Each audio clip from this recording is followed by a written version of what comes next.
Et ma personne comme Jésus, il n'y a vraiment personne comme Jésus, il n'y a vraiment personne comme notre Dieu, il n'y a vraiment personne comme lui. Ah oui, il n'y a vraiment personne comme Jésus, il n'y a vraiment personne comme Jésus.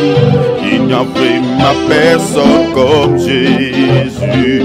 Il n'y a vraiment personne comme lui. Il n'y a vraiment personne comme Jésus. Il n'y a vraiment personne comme Jésus. Il n'y a vraiment personne comme notre roi. Il n'y a vraiment personne comme lui. Ah oui, je cherchais personne. J'ai cherché partout, il n'y a personne. J'ai cherché partout, il n'y a personne. Il n'y a vraiment personne comme lui. Cherchez personne. Cherchez partout, personne.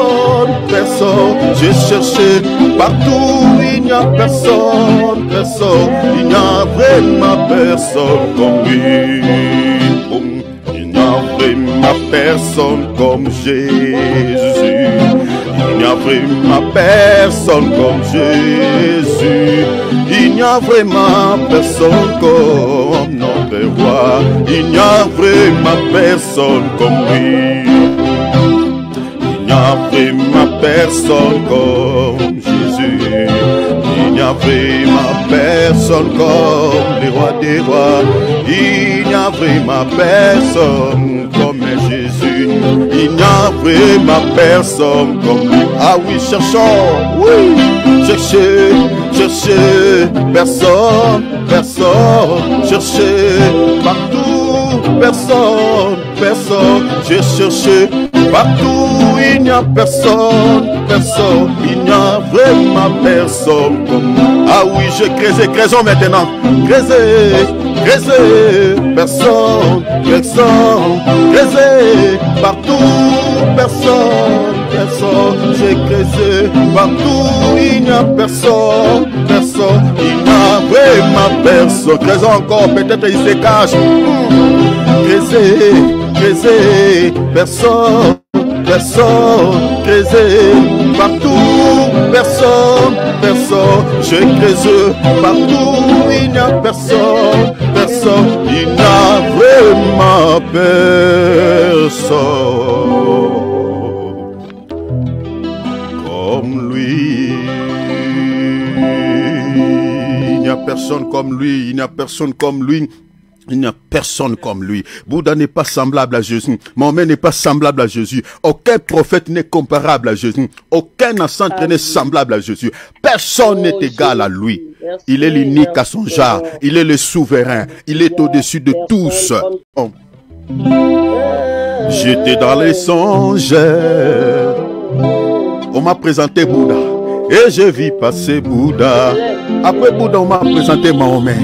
Après Mahomet, après c'était Confucius, une divinité encore. C'était Confucius. Je vis encore d'autres prophètes. Je vis des prophètes qui ne pouvaient pas me sauver, qui ne pouvaient rien pour moi. Oh, mais quand je vis cet homme de Galilée, mais lorsque je vis Jésus, oh, Jésus m'a sauvé. Répétons encore, j'étais dans les songes. J'étais en train de rêver. J'étais dans les songes. Et je vis passer Bouddha. Ah Bouddha, tu ne peux rien. Après Bouddha, c'était Mahomet. Je vis passer Bouddha. Après Mahomet, c'était le pasteur. Oh, aucun homme de Dieu. Je vis des prophètes qui ne pouvaient rien pour moi. Oh, merci Jésus. Mais lorsque je vis Jésus, mes bien-aimés, Jésus m'a sauvé. Il est dans mon corps. Il brûler dans mon cœur et fait briller toute ma vie. Et si moi je vis, c'est lui qui le veut, c'est lui qui le veut. Même si je tombais, c'est Jésus qui me relève. Merci papa, il me tient la main. Oh, je l'aime trop. Il me tient la main. Oh papa, je l'aime bien. Oh, vous me dites, alléluia. Oh, vous me dites que cet homme de la 33, que cet homme de la 33 avait bien promis qu'il devait revenir. Maintenant 2000 ans, quand est-ce qu'il reviendra? Maintenant 2000 ans, quand est-ce qu'il reviendra? Mais mon âme est témoignée, ça s'accomplirait. Et même mon âme, et même mon âme, témoigner qu'il vient bientôt. Alléluia, cet homme de Jésus, Jésus de la croix. Il est au-dessus, il est au-dessus. Oh, nul ne peut le dépasser. Oh, il me tient la main. Je l'aime trop. Il me tient la main. Je l'aime bien. Je l'aime trop. Nous l'aimons tellement. Je l'aime bien. Il est l'amour de ma vie. Je l'aime trop.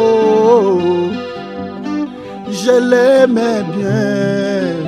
Oh mon Dieu, de toute ma vie. Je l'aime bien de tout mon cœur.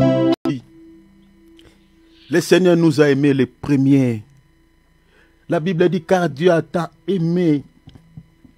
Car Dieu a tant aimé. Il a donné son Fils à la mort. Bien-aimé, l'amour que Dieu a manifesté envers nous, c'est de pouvoir prendre notre place à la croix de Golgotha. La Bible dit, lui n'a jamais commis le péché. En Israël, mes bien-aimés, on mettait à mort toutes ces personnes qui transgressaient la loi de Dieu. Toutes ces personnes qui désobéissaient à la parole de Dieu, qui marchaient en encontre de la loi de Dieu. Cette personne-là méritait la mort. Mais Jésus, la Bible dit, n'a jamais commis le péché. Il n'a jamais transgressé la loi de Dieu. Mais pourquoi il a été crucifié comme un bandu? Pourquoi il a été crucifié comme un criminel? Si vous lisez les textes, chers enfants de Dieu, la Bible dit que c'était à cause de nous, à cause de nos faiblesses, à cause de nos péchés. Il a pris ta place, ma soeur. Il a pris ta place, mon frère. La raison pour laquelle Jésus a été crucifié à la croix, au milieu de deux brigands. C'est-à-dire les gens qui passaient de cette route-là, de cette rielle. Quand ils regardaient les gens qui étaient crucifiés à la croix, parce qu'on avait crucifié au moins 3 personnes, Jésus était au milieu. Les gens qui ne connaissaient pas Jésus, les gens qui s'en foutaient de lui pendant qu'il prêchait sa parole de son vivant, pouvaient regarder, voilà, oh, c'est monsieur qui prêchait la parole ici, ah bon? Donc, il s'est retrouvé aussi parmi les brigands, donc il était un brigand. Et les gens pouvaient dire tout ce qu'ils voulaient au sujet de Jésus. Comme aujourd'hui là, les gens disent n'importe quoi au sujet de Jésus. Vous priez quoi? Vous priez qui? Jésus là?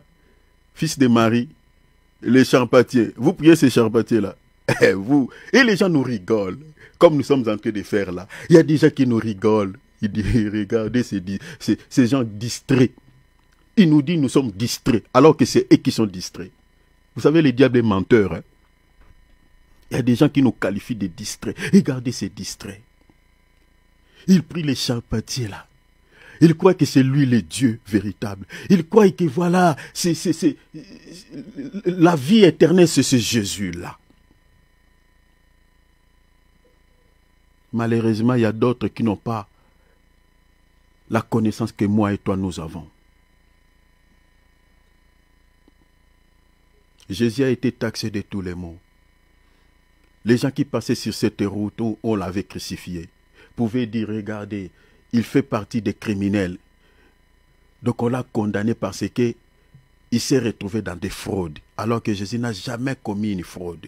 Jésus n'a jamais commis même un petit péché. Et la Bible dit c'était à cause de nous, à cause même de ces gens-là qu'il est taxé de tous les maux. À ce temps-là, les gens ont préféré même les criminels. On dit, laissez-nous Barnabas. Nous sommes habitués avec lui. Même s'il vole nos poulets ici, même s'il vole nos argents, même s'il casse des banques, même s'il est homosexuel, même s'il est qui que ce soit, nous voulons que tu libères ces messieurs. Nous allons prendre toutes les précautions pour que ces messieurs ne puissent pas percer nos maisons.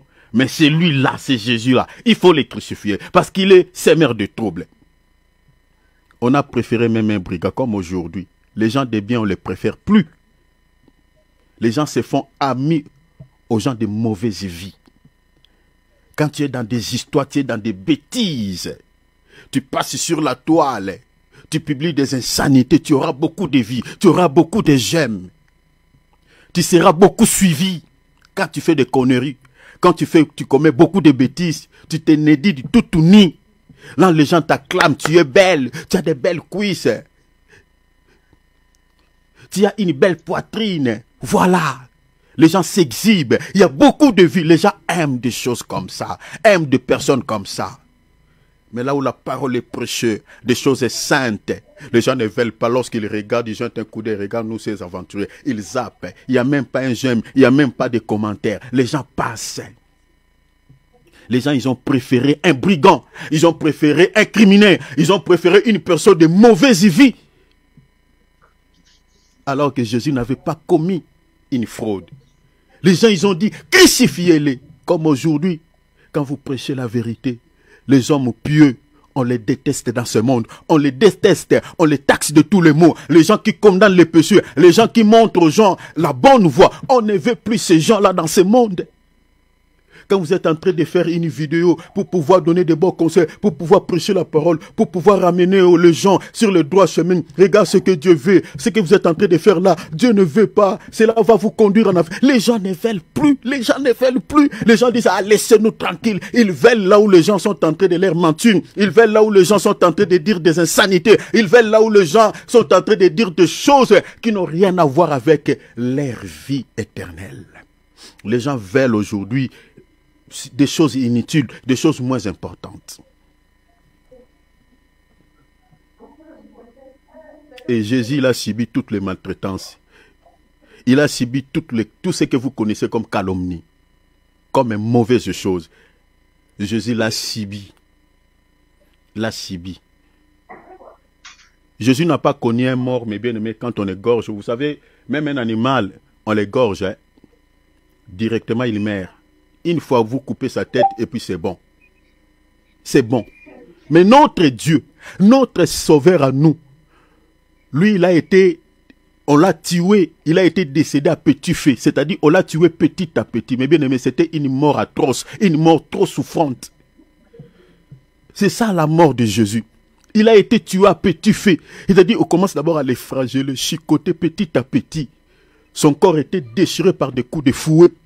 Il a été piatiné. Vous savez, mes bien-aimés, quand on piatine un criminel, Jésus a été piatiné comme un brigand, comme un criminel. Il a subi tout ce que vous connaissez comme maltraitance. Remarquez au point que, mes bien-aimés, il transportait sa croix, ce bois-là qui était tellement lourd, et Jésus ne pouvait plus continuer à marcher. La Bible dit, il est tombé. Le sang coulait déjà, mes bien-aimés, sur les chemins, parce que son corps était déchiré par des coups de fouet.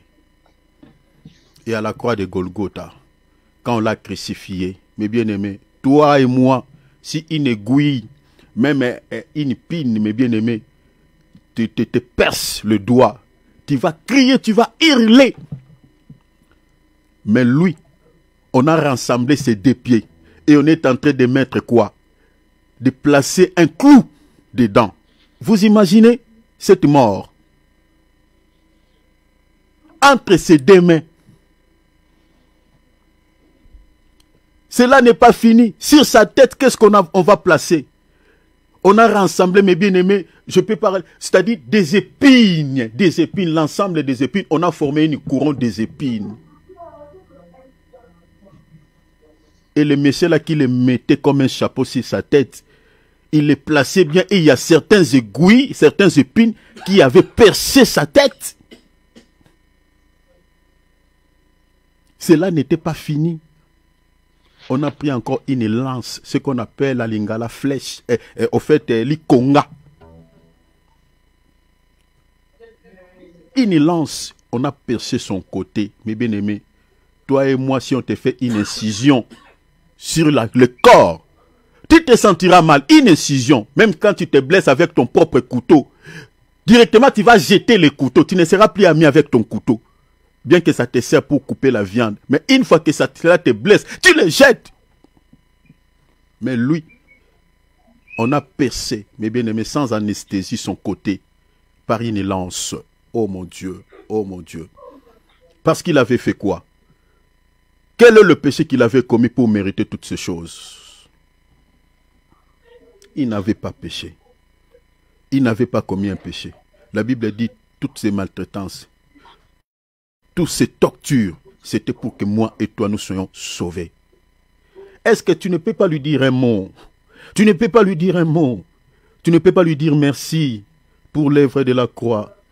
Tu as supporté toute cette souffrance pour me sauver, Seigneur. Tu as été maltraité.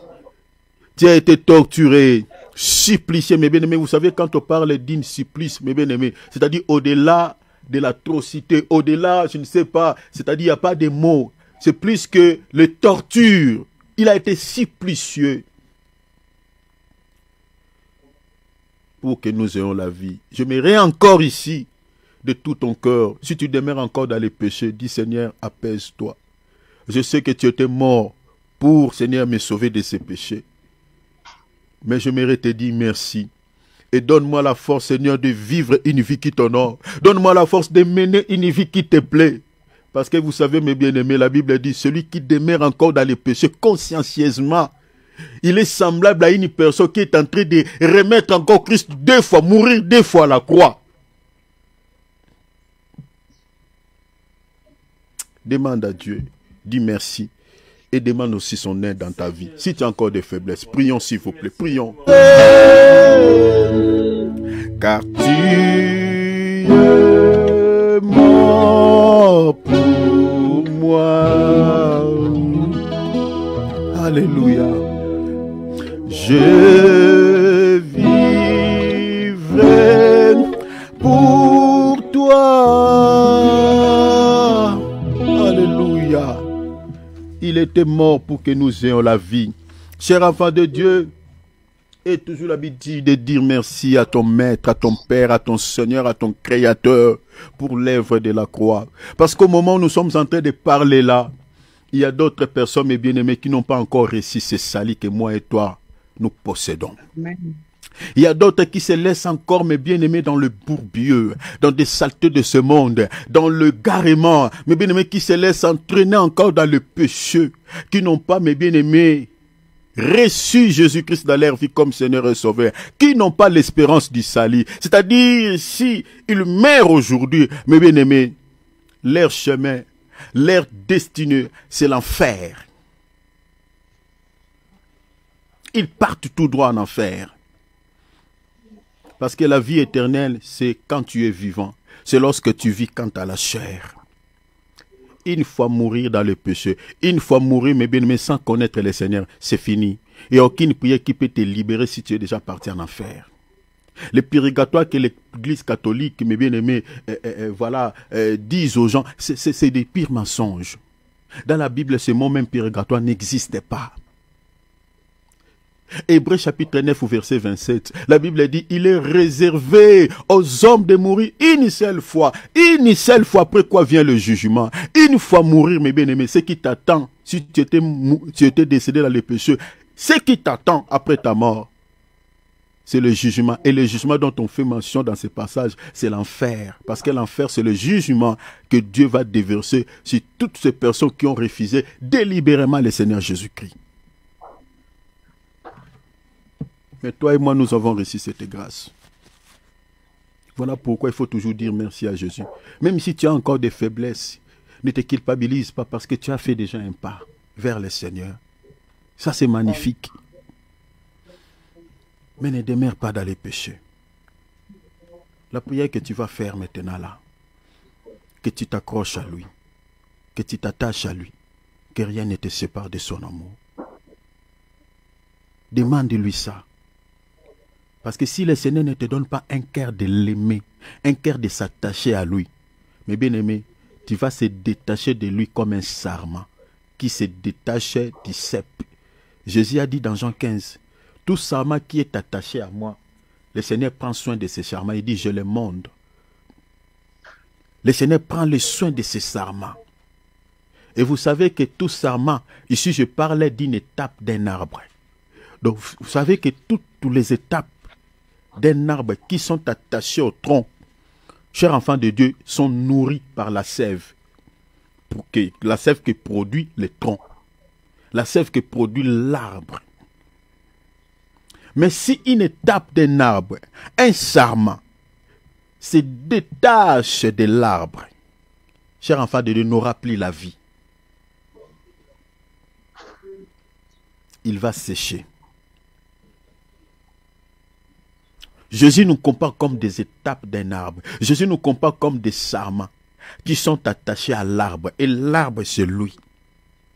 Mais bien aimés, si nous voulons conserver la vie que nous avons, nous devons toujours rester attachés, scotchés à Jésus, attachés, connectés à Jésus. Et s'attacher à Jésus, mes bien-aimés, c'est de demeurer dans la prière, demeurer toujours dans une vie d'intimité avec lui, dans la prière. Un chrétien qui est attaché à Jésus ne peut pas finir son 24 heures sans prendre un temps dans la présence de Dieu, sans prendre un temps de méditation, sans prendre un temps de lire la Bible, sans prendre un temps d'écouter les prédications de Dieu. C'est ça, rester attaché à Jésus. Parce que tu prends ton temps.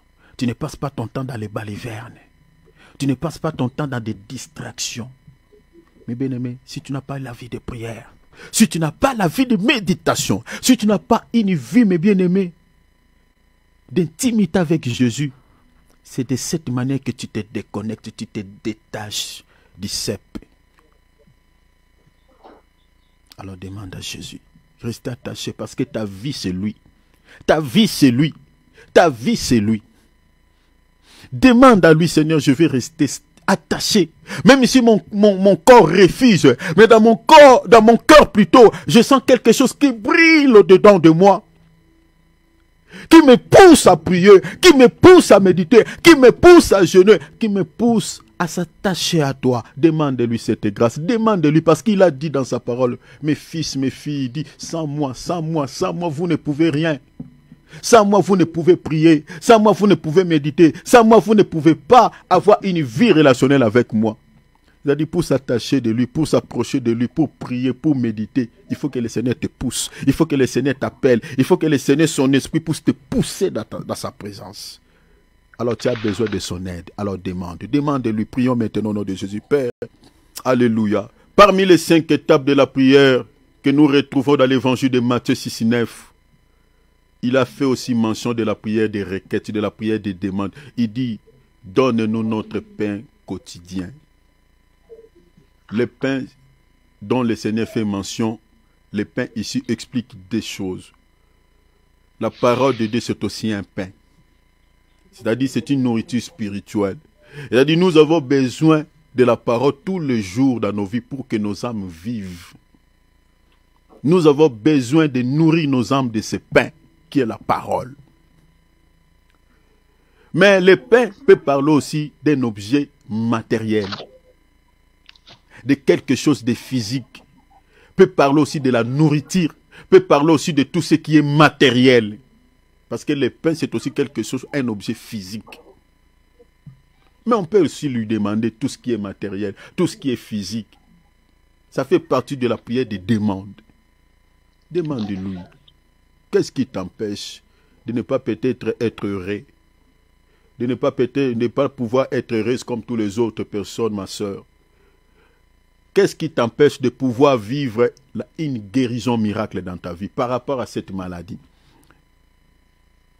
Est-ce que notre Dieu est incapable de pouvoir t'accorder la solution dont tu cherches auprès de lui? Or, moi je lis la Bible, je vis Jésus accorder la solution aux gens qui n'avaient plus la possibilité de pouvoir peut-être obtenir cette chose-là. Prenons par exemple le cas de la femme à perte du sang. La Bible dit, après avoir passé entre les mains de plusieurs médecins, elle avait dépensé tout son argent, tous ses biens, la Bible dit. Mais parmi tous ces médecins, aucun n'avait accordé la solution à cette femme. La femme était désespérée. Mais la solution de sa vie était entre les mains du Seigneur. Peut-être toi, tu n'as pas encore atteint ce niveau, tu n'as pas encore dépensé peut-être tout ton argent. Présente ton souci entre les mains de Dieu. La Bible dit lui-même prendra soin de vous. 1 Pierre chapitre 5 verset 8. Déchargez sur lui de tous vos soucis. Pleurez dans sa présence, dit Seigneur, si tu me laisses dans cette situation, personne, Seigneur, interviendra pour me faire sortir de là. Je te prie, Seigneur, aidez-moi. Je te prie, Seigneur, secours-moi. Je te prie, Seigneur, secours ma vie. Fais-moi sortir de cette situation. Fais-moi sortir de cette misère. Fais-moi sortir de là. 1 Pierre chapitre 5, verset 7. Déchargez-vous sur lui. Sur lui, lui c'est qui? Jésus. La Bible dit de tous vos soucis. Alors décharge. Dis Seigneur, je viens. Regarde cette charge. La maladie, c'est une charge. Le blocage, c'est une charge. Toutes les charges que tu as, enlève ça de ton esprit. Enlève ça de ton cœur. Et décharge sur lui. Prions au nom de Jésus. Mes bien-aimés, vous savez, parce qu'il y a beaucoup de gens qui ignorent les activités démoniaques. Malheureusement. Malheureusement. Mais nous, on n'ignore pas. Ceux qui ignorent les activités démoniaques, la majorité, ils se font partie des camps de l'ennemi. Ils savent. Bien qu'il y a d'autres personnes qui sont ignorants. Qui sont ignorantes au fait. Mais il y a bien de gens qui ignorent les activités de Satan parce qu'ils appartiennent à son camp. Il veut distraire les gens. Parce que tout celui qui est enfant de Dieu, qui est chrétien, ne peut pas ignorer l'existence de Satan, ne peut pas ignorer l'existence des démons, ne peut pas ignorer les activités démoniaques.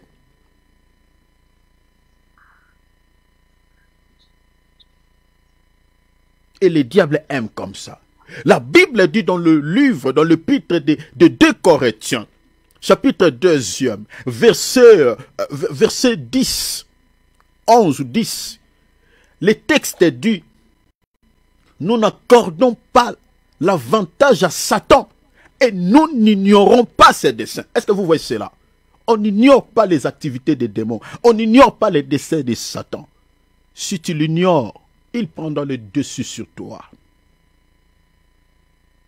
Et retenez, la majorité des problèmes négatifs qui nous entourent, souvent une grande, au fait, je peux dire dans l'ensemble, 90% viennent de l'ennemi. La majorité des problèmes. Tout ce que vous êtes en train d'attendre à travers le monde, les guerres, les racismes, tous ces désordres que nous avons dans ce monde, celui qui est derrière l'instigateur, c'est le diable et son royaume. Quand vous voyez dans nos parlements, on vote des lois, mes bien-aimés, les lois immorales. Est-ce que vous pensez que c'est parce que ces gens-là, ils en ont envie? Loin de là. parce qu'ils sont possédés. C'est le diable l'instigateur. Il a ses enfants, mes bien-aimés, dans toutes les instances que vous connaissez dans ce monde.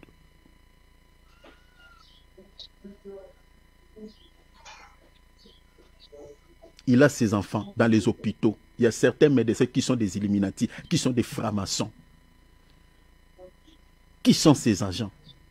Vous les voyez en robe blanche là, un Illuminati, un agent. Dans des partis politiques. C'est pour cela, mes bien-aimés, même quand vous êtes malade, avant d'aller à l'hôpital, prie. Prie. Il y a une personne qui était malade. Il avait perdu le sang. Elle avait perdu le sang. En allant à l'hôpital, mes bien-aimés, les médecins, au lieu de faire la transfusion, de prendre d'abord le sang. Vous savez, avant de remettre, de transfuser une personne qui n'a plus de sang, il faut d'abord mettre le sang dans le frigo. C'est-à-dire, on ne transfuse jamais une personne le sang chaud. Mais le médecin, il a commis l'erreur, il a transfusé la personne le sang chaud, et la personne est décédée. Le médecin, il a commis l'erreur. Est-ce que vous pensez que cette erreur-là, c'est humain? Non. Non.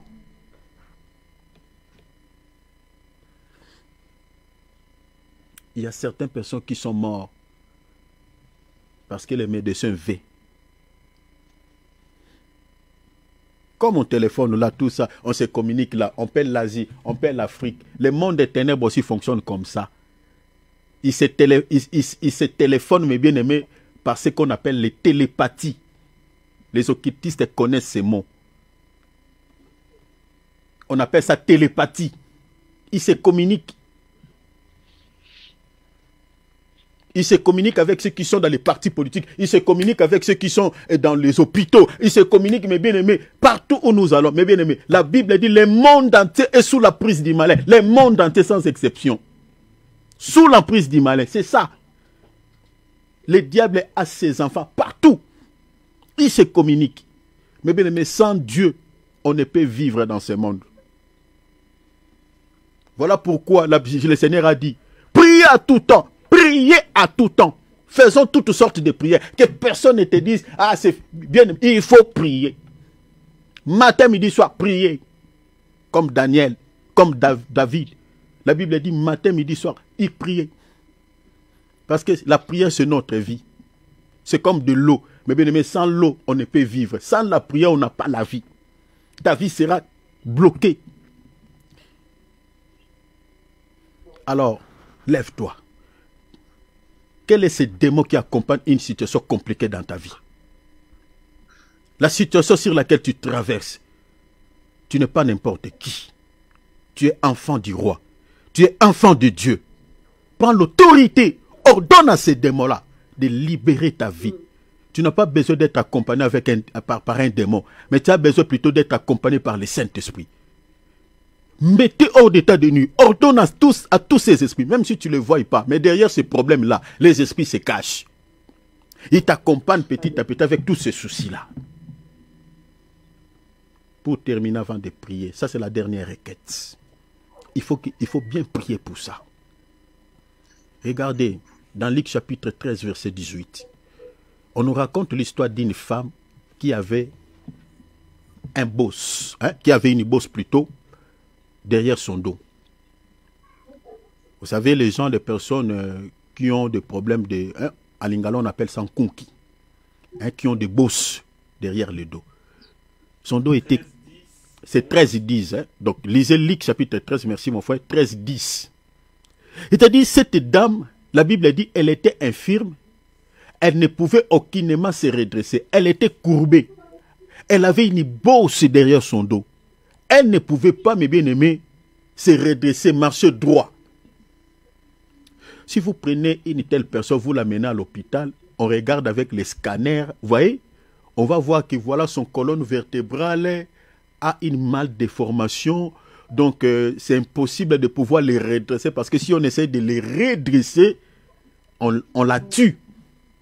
Ou on va compliquer carrément sa santé.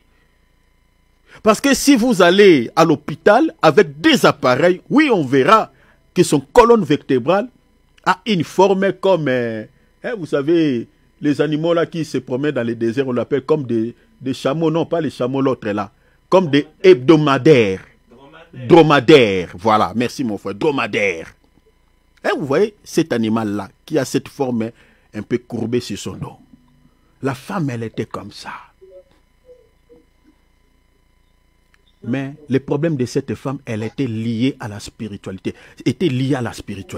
Lorsque Jésus est venu dans la vie de cette femme, Jésus a vu que le problème, cette situation-là, était liée à un démon.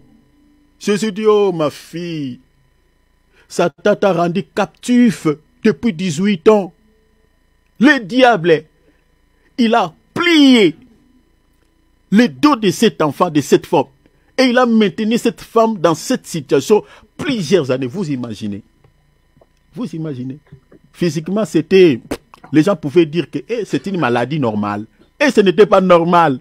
Voilà pourquoi je suis en train de te dire, toute situation négative dans ta vie, il ne faut pas les normaliser. Ne normalise pas les choses, surtout des problèmes négatifs. Parce que derrière chaque chose, il y a toujours un esprit. Si ce n'est pas un esprit de Dieu, c'est les démons. Voilà pourquoi il faut prier à tout temps. Il faut chasser les démons. Que personne ne te dise, il faut chasser les démons. Jésus a chassé les démons. Et il dit dans Marc chapitre 7, verset 17, il dit, à mon nom vous chasserez. Donc nous les chassons aussi en son nom. Le problème de cette femme était lié à un démon. Qui accompagnait cette femme-là? La femme se présentait aussi à l'église tous les jours. Voilà pourquoi il y a des églises qui n'ont pas de puissance. Il y en a plein dans notre temps. C'était comme l'église qui priait cette femme-là. Jésus l'a délivrée dans une église. Et ce n'était pas l'église de Jésus. Cette femme-là, elle priait pendant 18 ans. Et elle trouvait cette situation-là normale. Nous voulons l'église qui a la puissance de Jésus. L'église où les gens sont libérés de leurs problèmes. Les démons sont chassés. Dans l'église qui ne chasse pas les démons, ça sera un temple des sorciers. Les occultistes viendront faire leurs histoires là-bas. Dans une église, il faut qu'il y ait l'équipe d'intercession, les gens qui prient pour l'église, les gens qui font des services de délivrance. S'il n'y a pas ça, c'est un caverne de démons. Prie pour ta situation. Tu as le pouvoir de chasser les démons. Jésus dit, je vous ai donné le pouvoir de marcher sur les diables. Je vous ai donné le pouvoir de marcher sur les démons. Je vous ai donné le pouvoir. Tu as ce pouvoir. Si tu crois à cela, les démons là qui accompagnent ta situation, qui accompagnent le souci de ta vie, il partira. Dis au nom de Jésus. Allez, libérer ma vie. Libérer ma vie. Toi qui accompagnes cette maladie. Toi qui accompagnes ces blocages. Toi qui accompagnes ces soucis. Toi qui accompagnes... Chassez-les. Chassez-les. Chassez-les. Élève ta voix maintenant. Commence à prier. Maintenant au nom de Jésus. Alléluia. Alléluia. Père, notre Dieu. La Bible déclare, le Seigneur l'Éternel est pour nous le Dieu de délivrance. Et il peut nous garantir de la mort. Bien-aimé, chaque fois il faut chasser les démons. Ce sont des esprits. Ils ne se lassent pas, ils ne se fatiguent pas. Ils agissent à tout moment. Voilà pourquoi il ne faut jamais baisser la garde. Tout le temps, dans ta vie, dans ta maison, il faut toujours le mettre hors d'état de nuit. Ce sont des esprits. Ils ne supportent pas le fait de l'esprit. Si tu mets tout le temps le feu dans ta maison, si tu mets tout le temps le feu dans ta chambre, ils auront du mal à demeurer dans ta vie. Si tu es quelqu'un qui jeûne, qui passe des temps et des temps dans la présence de Dieu, les démons auront du mal à demeurer chez toi. Parce qu'ils ne supportent pas là où il y a la présence de la prière.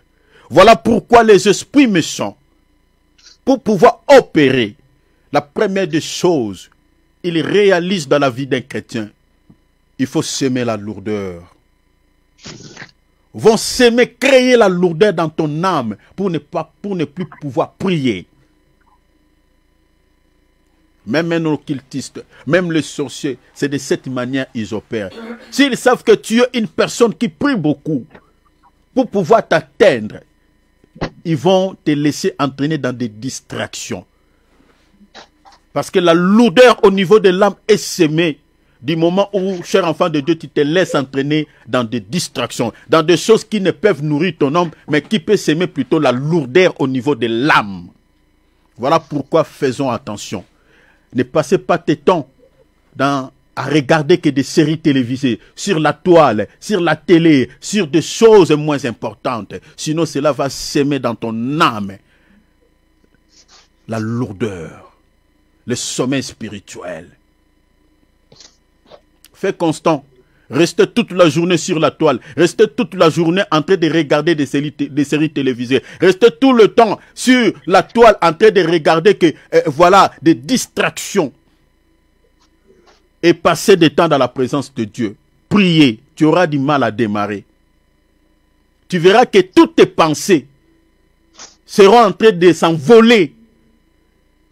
Les images que tu auras dans ton esprit, que tout ce que tu étais en train de regarder, mais tu es dans la prière. Le diable et l'ennemi va t'attaquer par ce qu'on appelle l'obsession satanique. Pendant que tu pries, il va commencer à remettre tout ce que tu regardais sur la toile, tout ce que tu regardais sur la télé, pendant que tu es dans la présence de Dieu. Il va t'attaquer par rapport à ça. Et si tu n'es pas fort, c'est fini. Tu vas prier 10 minutes, 15 minutes, et puis, une fois que tu arrêtes de prier, les pensées là ne viendront plus. C'est fini. Fais constant. Et attention, ne tue pas ta vie de prière à cause de la chair. Ne tue pas ta vie relationnelle avec Dieu à cause de la chair. Attention.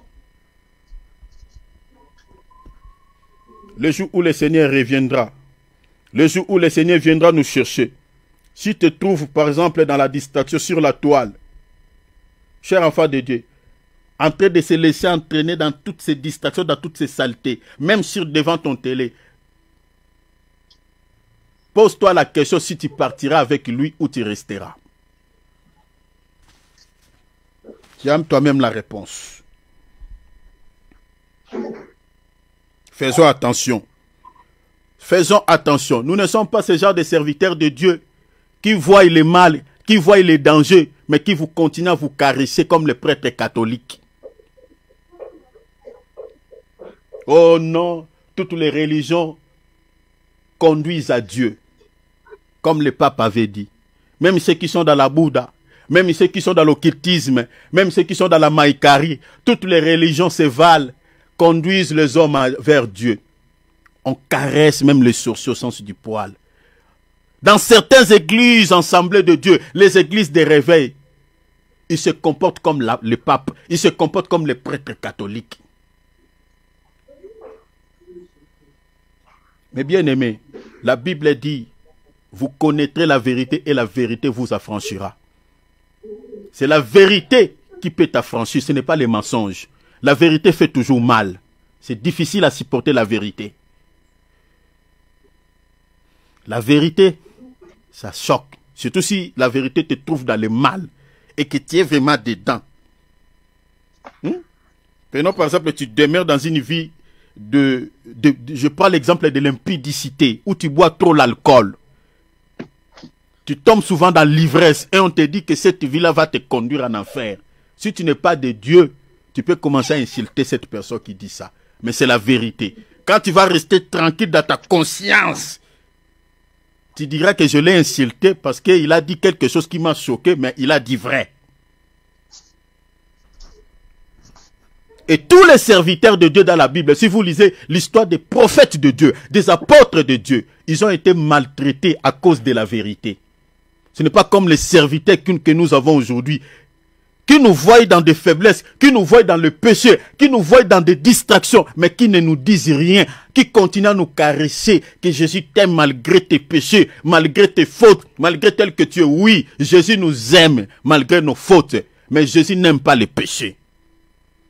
Il faut que vous nous disiez que le péché, si on reste dans le péché, cela va nous entraîner en enfer. Dis-nous ça. Il ne faut pas nous caresser.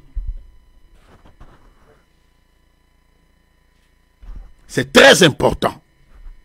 Jésus revient. Nous avons besoin d'entendre la vérité. Il revient.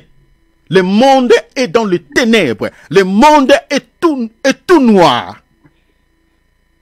Faisons attention. Il revient à sa place. Mais retenez, pendant que j'étais en train de méditer, le Seigneur m'avait mis à cœur de pouvoir commencer là. Nous sommes attelés, n'oubliez pas, au troisième facteur. Voilà, au troisième facteur. Mais je vais faire, retenez, suivez-moi ici très bien s'il vous plaît. Je vais faire un récapitulatif pour nous fixer par rapport à notre thème et puis là où nous nous sommes attelés. Parce que nous sommes allés tellement loin, nous sommes au 57e volume. Donc du coup, il faut que je puisse revenir un tout petit peu en arrière pour nous fixer par rapport à notre thème et puis je toucherai là où nous sommes attelés. Alors, vite fait, je vais faire un récapitulatif. Suivez-moi très bien. Peut-être vous êtes déjà oublié, vous avez oublié là où nous sommes, ce que nous sommes en train de dire, parce que nous sommes en train de partager ensemble un thème qui est tellement costaud, un thème qui est tellement vaste. Donc, je ne sais pas si on finira ou on mettra un point virgule, seul Dieu sait, parce que nous sommes en train de partager sur le faux prophète et les fausses doctrines. Et jusque-là, on n'a pas encore touché vraiment les fausses doctrines, parce que les fausses doctrines, nous en avons plein. J'avais énuméré, je crois, plusieurs, je vous donnerai la liste, peut-être après ce que nous sommes en train de partager. Il y en a plein. Et nous avons aussi plusieurs sous-thèmes, plutôt, que nous sommes en train de partager ensemble. Plusieurs sous-thèmes. Parmi lesquels nous avons le mode opératoire et les signes qui caractérisent les faux prophètes. Ça, c'est un sous-thème par rapport à notre thème principal. Le thème principal, comme je viens de dire, c'est les faux prophètes et les fausses doctrines. Les fausses doctrines, nous n'avons pas encore touché, mais nous toucherons aussi sur les fausses doctrines. Parce que jusque-là, nous sommes en train d'aborder seulement sur les faux prophètes. Comment reconnaître un faux prophète? Nous sommes en train de vous donner leur mode opératoire et les signes qui les caractérisent. Et après, on touchera sur les fausses doctrines. Parce que si on ne vous explique pas qui est un faux prophète, vous allez mettre même les vrais serviteurs de Dieu dans les mêmes sacs. Et voilà, c'est un faux prophète alors que c'est un ministre authentique. Donc, on vous explique qui est un faux prophète et qui est un vrai prophète. Et faisons attention, quand on dit un faux prophète, ne dit pas seulement, bon, on parle des prophètes, on ne parle pas des pasteurs. Non, c'est juste un langage. Donc, ce mot peut aussi être appliqué pour tous les autres ministres. Hein? Un faux prophète, un faux pasteur, on peut aussi le taxer un faux prophète s'il est dans les fausses doctrines. Vous comprenez? Parce que à l'époque de Jésus, les faux prophètes, c'était les docteurs de la loi. Mais Jésus les appelait les faux prophètes. Mais ils étaient des docteurs, hein, comme des scribes, des pharisiens, c'était des docteurs. Vous voyez? Donc les faux prophètes, c'est aussi un langage qu'on utilise, on peut utiliser même pour un évangéliste comme je le suis. Donc, si je suis dans des fausses doctrines, on peut aussi m'appeler un faux prophète. Vous comprenez? Donc, ne vous fiez pas seulement à ces mots. Donc, ces mots peuvent expliquer aussi un pasteur qui est dans la fausseté, un faux prophète. Alors, nous sommes en train de parler sur un sous-thème que nous avions intitulé « Le mode opératoire et les signes qui caractérisent les faux prophètes ». Alors, à ce qui concerne notre sous-thème, j'avais détaillé une douzaine de facteurs pour nous aider à identifier ces individus, ces faux prophètes. Parmi ces facteurs, nous avons, le premier facteur, nous avons, vous les reconnaîtrez à leurs fruits. Parce que nous sommes en train de parler du mode opératoire et les signes qui caractérisent les faux prophètes. Alors nous avions mis en place plusieurs facteurs, plus de 11 facteurs. Retenez ça, n'oubliez pas. 11 facteurs. Parmi ces facteurs, nous avons, vous les reconnaîtrez à leurs fruits. Les versets ou les textes principaux que nous avons exploités pour pouvoir expliquer cela, c'était Matthieu chapitre 7, versets 15 à 20. Jésus dit, c'est à leurs fruits, c'est donc à leurs fruits que vous les reconnaîtrez. On avait expliqué beaucoup de choses par rapport à cela. Parce que quand Jésus dit c'est par rapport à leurs fruits que vous les reconnaîtrez, c'est-à-dire les fruits en tant qu'un objet matériel, un objet physique, c'est-à-dire Jésus nous dit ici que c'est par rapport aux signes palpables. C'est-à-dire ce n'est pas par les dons de révélation que vous allez les connaître. Oui, les dons de révélation peuvent être activés. Le Seigneur vous révèle aussi l'identité d'un faux ministre. Mais Jésus ici, il dit, sachant que tout le monde ne peut pas avoir les dons de révélation, il dit, il faut tenir compte aussi des signes. Jésus dit, c'est au travers des fruits, c'est-à-dire des signes palpables, des signes physiques, que vous pouvez aussi identifier un vrai, tout comme un faux serviteur de Dieu. Parce que Jésus, par rapport à cette écriture que je viens de vous donner, Matthieu 7, 15 à 20, Jésus dit, un bon arbre ne peut que produire de bons fruits. Et un mauvais arbre ne peut que dégager de mauvais fruits. Et Jésus dit, c'est donc à leurs fruits que vous les reconnaîtrez. Donc pour pouvoir reconnaître un vrai ministre ou un faux ministre, il faut regarder quoi? Les fruits, les signes palpables. Et par rapport à cela, on avait donné quelques signes. Nous avions dit que si vous voyez par exemple dans certains assemblées, un serviteur de Dieu qui, par exemple, qui font des services de délivrance payants, des services de délivrance payants, c'est un faux prophète. Parce que Jésus a dit dans Matthieu 10, à partir du verset 7 à 10, vous avez reçu gratuitement, donné aussi gratuitement. Mais quand vous voyez par exemple un ministre de Dieu qui fait le service de Dieu, les services de délivrance payants, donc c'est un faux. Vous voyez, c'est un faux ministre. Parce que les choses de Dieu ne peuvent jamais être monnayées avec de l'argent. Vous voyez dans certaines assemblées, certaines églises où à l'intérieur vous trouverez des boutiques. On vend toutes choses, on vend les calendriers où il y a l'effigie de l'homme de Dieu. Il y a des t-shirts, vous trouverez dans certaines assemblées où il y a l'image, surtout dans les églises les églises des pasteurs renommés. Vous trouverez plus ces choses-là.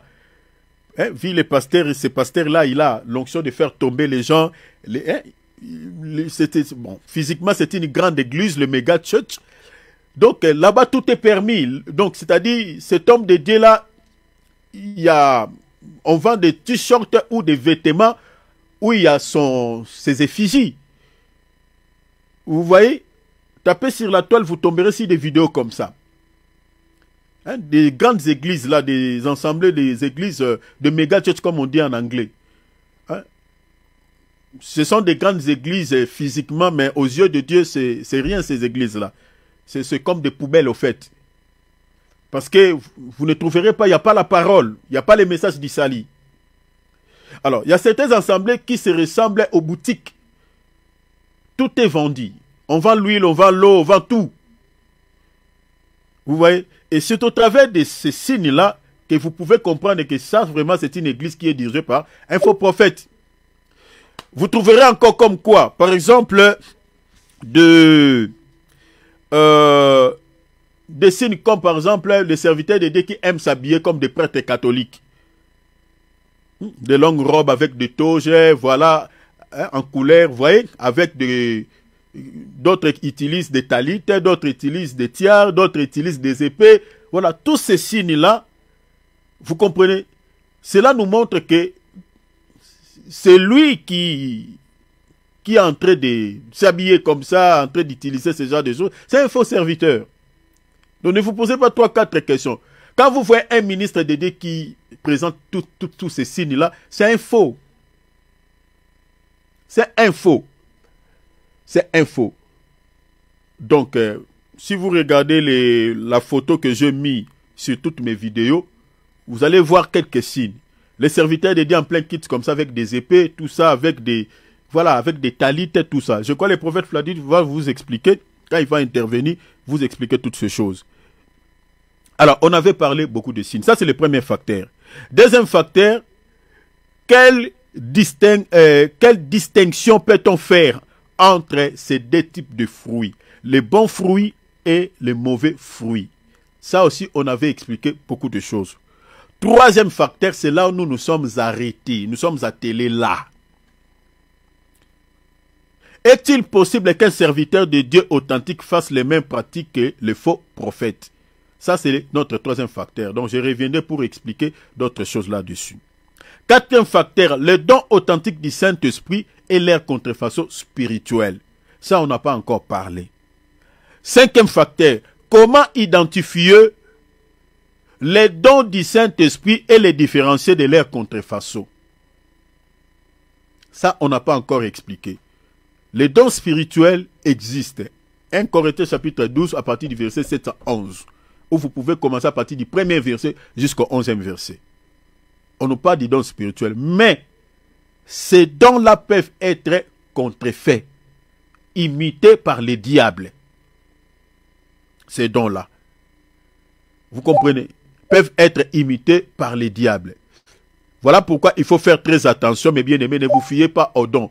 On ne reconnaît pas un ministre de Dieu par les dons spirituels. Non. Par l'enseignement et puis par les fruits qu'il dégage. Alors ça, c'est le cinquième facteur que nous allons partager ici. Sixième facteur, quels sont les signes qui nous aident à identifier un vrai serviteur de Dieu par rapport à un faux prophète? Ça, j'ai laissé ça au prophète Placide. Septième facteur, voici les signes palpables et les indices qui caractérisent le faux prophète ayant touché à la magie. J'ai laissé ça encore au prophète Placide. Huitième facteur, des pratiques non conformes à la sainte doctrine sont généralement des signes qui caractérisent les faux prophètes. Des pratiques non conformes à l'enseignement des apôtres. Ça encore, nous en avons plein dans nos assemblées là, certaines pratiques. Ça, j'ai laissé ça encore au prophète Placide. Il va vous parler par rapport à ça. Neuvième facteur, des assemblées dirigées par des pasteurs kabbalistes. J'ai laissé ça encore au prophète Placide qui va nous enseigner parce que lui, il était dans la Kabbale. Il a fait pendant 4 ans là-bas. Il sait, il va vous expliquer des églises qui sont dirigées. Comment ça ici en Europe, même en Afrique, partout. Il va vous donner des indices, des signes pour comprendre, reconnaître les églises qui sont dirigées par des pasteurs kabbalistes. Et moi, je crois que je toucherai peut-être les autres facteurs. Dixième facteur, l'observation des fêtes juives, de coutumes et de traditions païennes constitue des signes clairs que nos assemblées sont infiltrées par ces individus, par des faux prophètes. L'observation des fêtes juives. Pâques, Pentecôte, est-ce que vous voyez ça? Hanouka, tout ça. Toutes ces fêtes juives-là, que vous voyez certains assemblées qui observent certaines dates. Ah, nous célébrons la Pâque. Ah bon? Est-ce que nous, c'est de cette manière que nous célébrons la Pâque? Nous ne célébrons pas la Pâque à la manière juive. Nous célébrons la Pâque à la manière dont les apôtres nous ont présenté dans la Bible. Ce n'est pas entendre un mois tel que nous sommes là, nous sommes en train de célébrer la Pâque. Parce que la Pâque, c'est quoi? La Pâque, c'est la mort de l'agneau. Vous voyez? L'agneau, c'est-à-dire l'agneau qui est décédé, nous mangeons sa chair. Et aujourd'hui, l'agneau que nous mangeons, c'est la parole. Mais, sur le plan doctrinal, nous célébrons la Pâque quand on mange les repas du Seigneur, c'est-à-dire ce qu'on appelle communément la Sainte Seine. On peut le faire tous les jours, on n'a pas besoin d'attendre un mois. Maintenant, ceux qui observent la Pâque par rapport au calendrier juif, nous disons que ces gens-là sont des faux prophètes, sont dans l'égarement total. Toutes ces coutumes païennes, ces traditions païennes de Noël, toutes ces fêtes que vous connaissez le 8 mars là, on parlera aussi de ces choses. Dans les églises qui observent toutes ces coutumes-là, ces églises-là sont dirigées par des faux prophètes. Parce qu'un ministre de Dieu authentique ne peut pas observer toutes ces coutumes. Ah, Noël, vous voyez dans une église, Jésus est né. Est-ce que dans la Bible là que nous lisons, Jésus était né le 25 décembre? Est-ce que vous voyez ça? Les fêtes des pères, les fêtes des mères. Vous allez voir que tous ces faits étrangers dans certaines églises est entré dans certaines églises. Il y a des églises qui observent ça. Donc, alors, nous disons que les assemblées qui sont dirigées par ces individus, ces gens-là sont des faux prophètes. 11e facteur, qui est notre dernier facteur, l'une des plus grandes caractéristiques des faux prophètes est la division. Ça, on vous expliquera. Ça, moi-même, je toucherai ça. Je vais vous expliquer comment les faux prophètes divisent des familles. divise les amis. Vous allez voir, les gens étaient soudés. Vous voyez?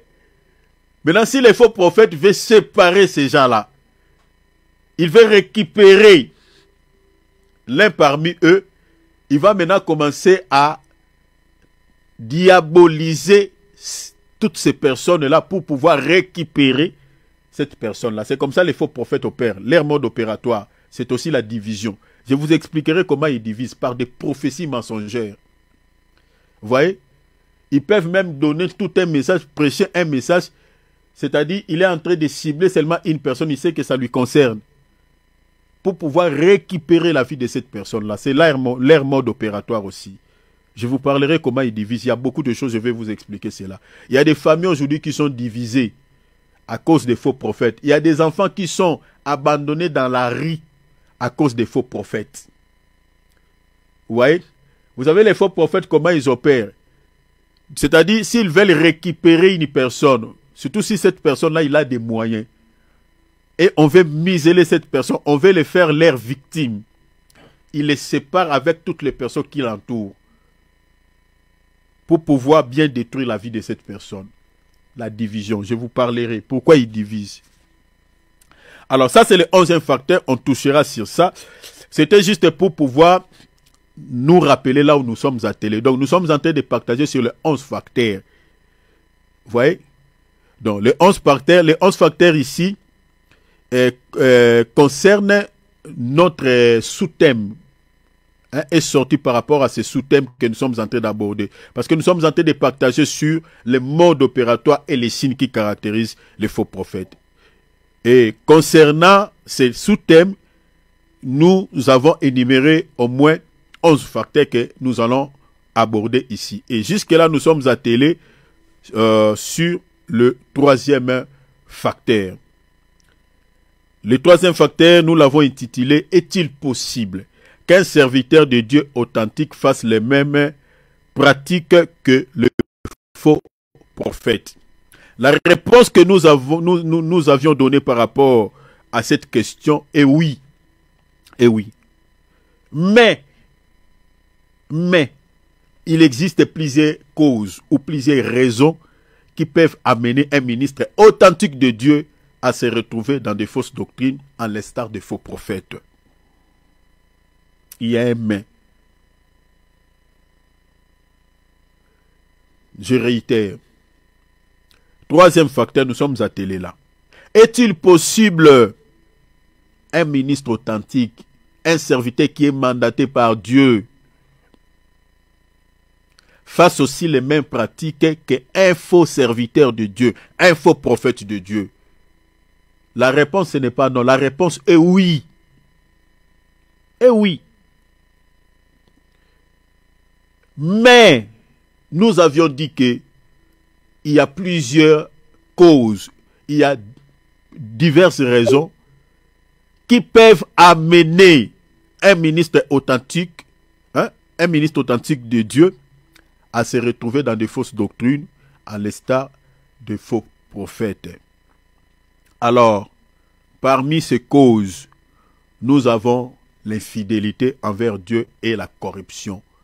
Le texte le principal que nous avions exploité par rapport à cette première cause était Apocalypse chapitre 2, verset 14. On avait parlé sur la doctrine de Balaam ici.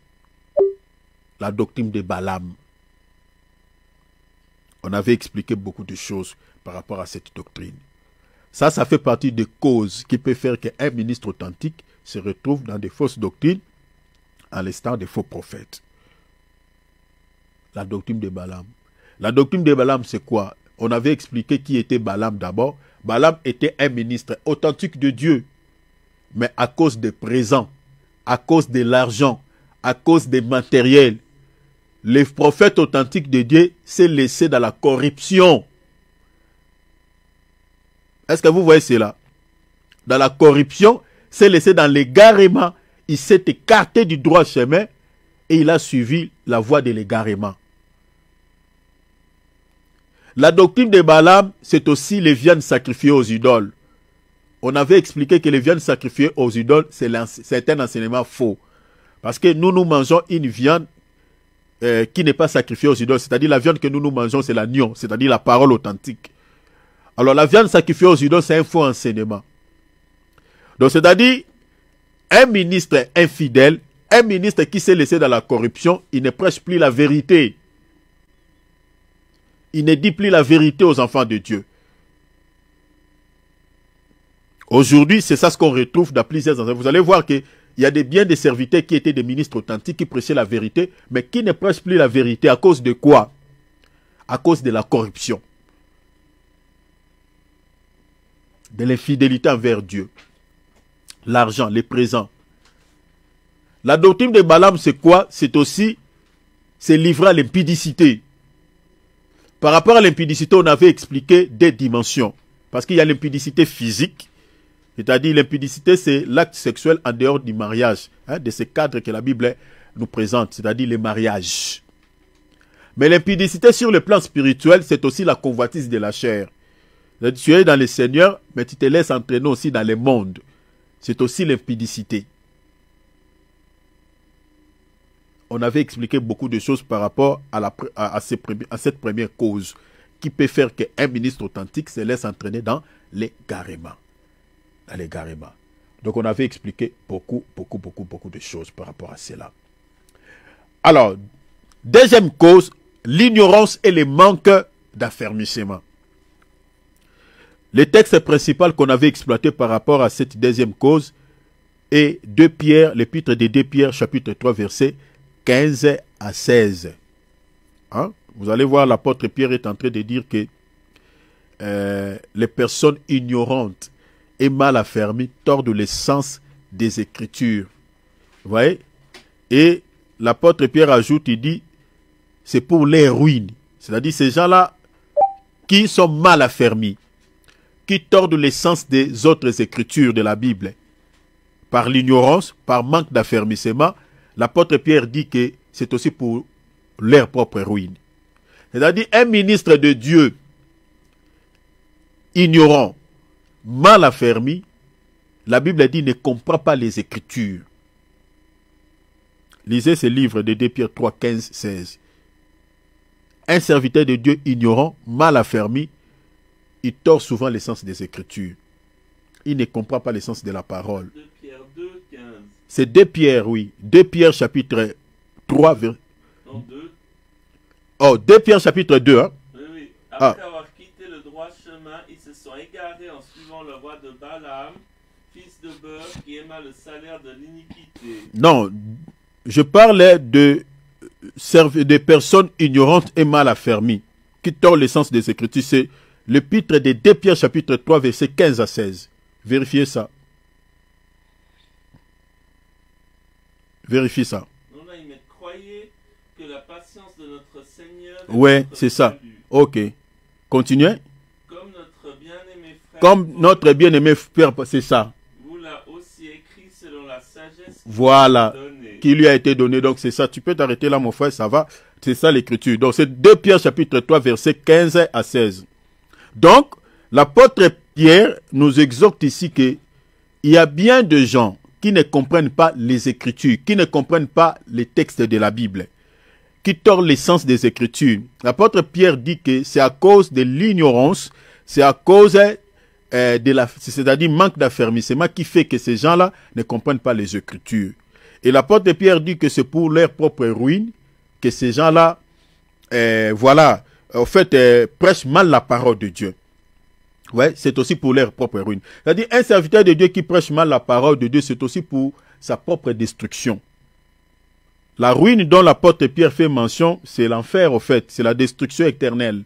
C'est l'enfer. Hein, vous pouvez lire ça dans 2 Thessaloniciens, chapitre 1er, versets 8 à 9. C'est là où on nous parle d'une ruine éternelle. Est-ce que vous voyez cela? Donc, c'est ça, en fait. Donc, c'est pour cela... Vous allez remarquer, même Jésus a dit aux pharisiens et aux scribes, il dit aux pharisiens, il dit, vous fermez aux hommes le royaume des cieux et vous n'y entrez pas vous-même. Vous voyez? Donc c'est-à-dire un serviteur de Dieu qui prêche mal la parole de Dieu, lui-même, c'est-à-dire cet enseignement-là ne le sauvera pas. Et les gens qui l'écoutent aussi ne seront jamais sauvés. C'est ça ce que Jésus dit aux pharisiens et aux scribes. Je suis dans Matthieu 23, 13. Il dit, vous fermez aux hommes la porte. Il fermait comment? Par l'enseignement. Il donnait un enseignement qui ne permettait pas aux gens d'avoir l'accès au royaume des cieux. Et Jésus dit, vous fermez aux hommes. Il dit, c'est-à-dire, cet enseignement-là que vous êtes en train de prêcher, vous pharisiens, vous scribes, ça ne sauvera pas toutes ces personnes-là qui vous écoutent. Et vous-même aussi, ça ne vous sauvera pas. La raison pour laquelle vous allez voir dans 1 Timothée chapitre 4 verset 16, Paul dit à Timothée, veille sur toi-même, sur ton enseignement. L'apôtre Paul dit, ça sauvera toi-même et ceux qui t'écoutent. Est-ce que vous voyez cela? C'est-à-dire, l'enseignement, c'est pour cela qu'un serviteur de Dieu doit veiller sur ce qu'il prêche, sur son enseignement. Parce que ça va sauver d'abord sa propre vie, comme je prêche là. Je ne prêche pas seulement pour vous, mais l'enseignement que je prêche là, ça va sauver aussi ça sauvera ma vie. Donc je dois bien veiller à ce que je suis en train de prêcher, à ce que je suis en train de donner comme enseignement. Parce que mon salut est attaché à ce que je prêche comme parole. Vous voyez, lisez 1 Timothée chapitre 4 verset 16.